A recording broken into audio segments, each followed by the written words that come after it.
Hey everybody, it's Megan, and you can see my Halloween lights in the background. I am here today to make a public service announcement. I have not made a Mondays with Megan in a few weeks because, I just haven't come up with any good content, but give it some time and I always come up with something.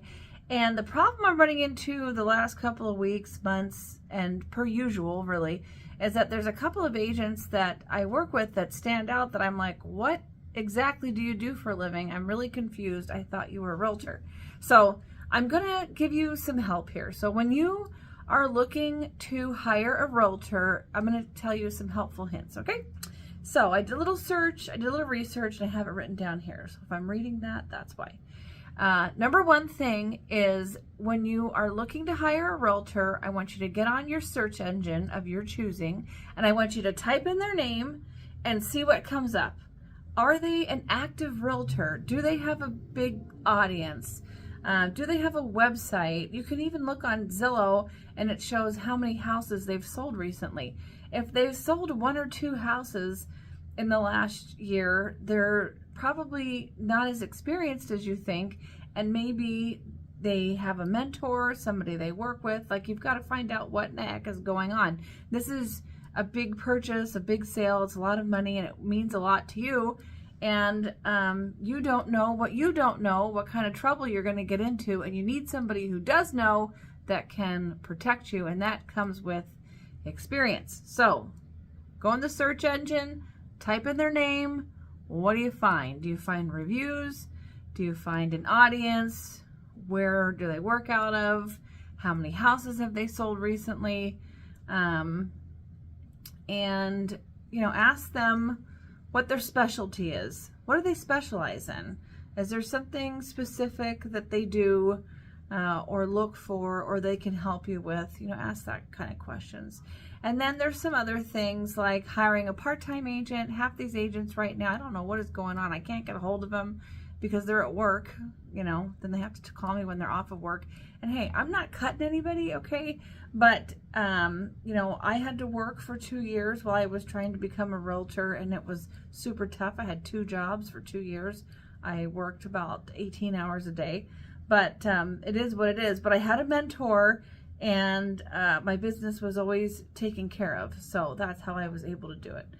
And somebody who lacks negotiation skills, okay?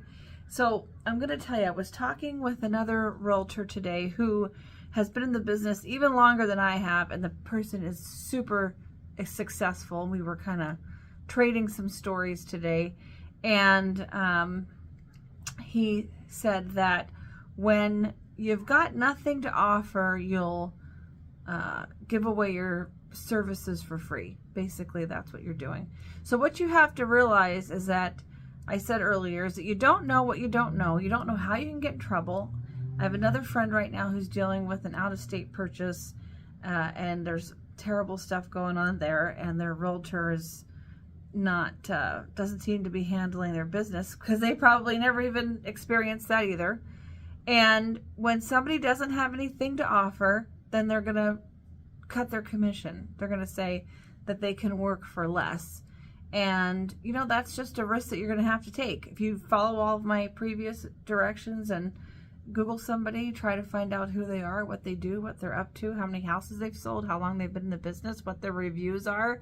And if you don't find anything and they're offering a super low commission, I guess that's just a risk that you're going to be willing to take.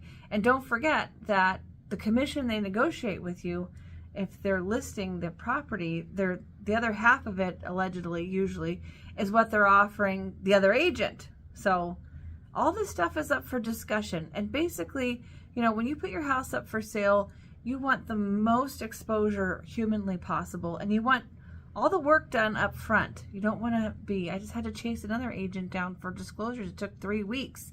And on the contract, it says 7 days. So anyway, it's a messy world out there, but ultimately you have to protect yourself. You can't trust anybody to just, not read things, sign things, and hope that everything's going to be okay, because that is not a good strategy. Do your research, check these people out, and if you have any questions, you can send me a message.